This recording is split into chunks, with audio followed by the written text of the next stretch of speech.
Hello, my name is Brendan Murphy. I'm a technology integration specialist in Richmond, Illinois, and this is my introduction for Rhizo14s with David Cormier.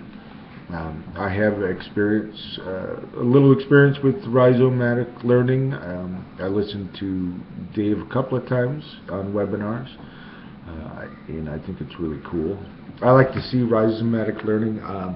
Comes after the rhizome plant, from what I understand, and that just kind of spreads if you let it go and takes over everything around it.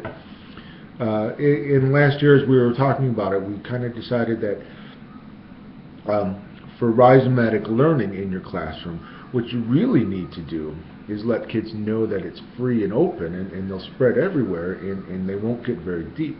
So then you need to put walls around them and say, look, here's your constraints, and the constraints actually help the students then go deeper in their learning, so that they stop spreading out and staying shallow, and they concentrate on one point. This first week we're supposed to be talking about cheating, and really what came to mind while I was listening to Dave was the book Ender's Game. And it's a movie now, and if you've seen it, what happens is this alien race of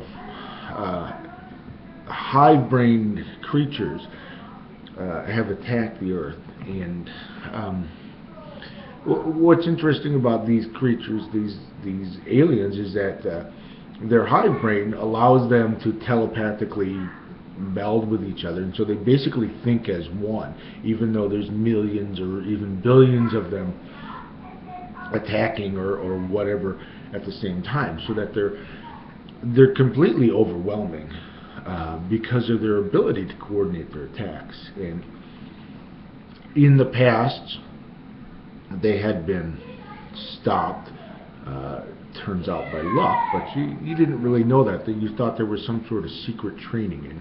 And while they were preparing for what they thought was the inevitable second attack of these aliens, as their homeworld learned about us, and they would come back and attack us, because that's what we would do.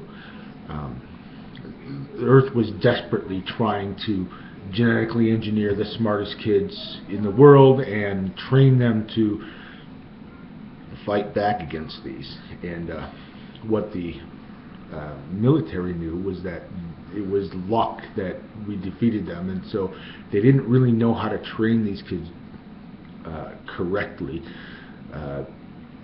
But they weren't telling them that. So basically they would bring them up to this space station to train, and everybody thought they knew how the training was.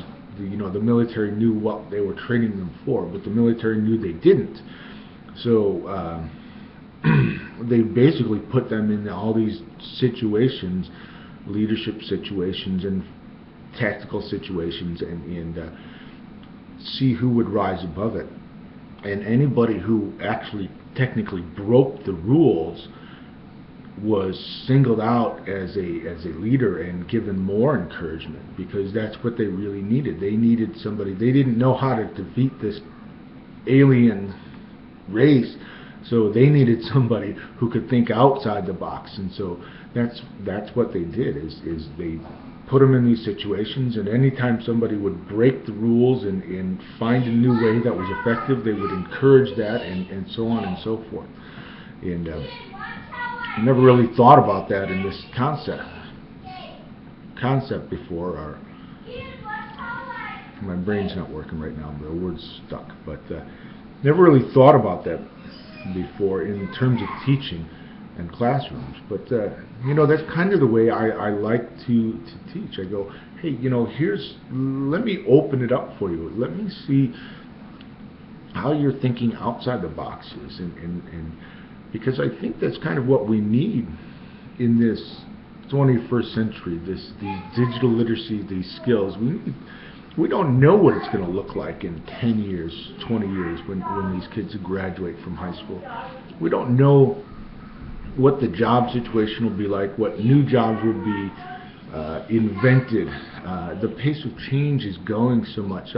All we really know is that for the most part, there's going to be a lot of jobs that we don't know what they are yet.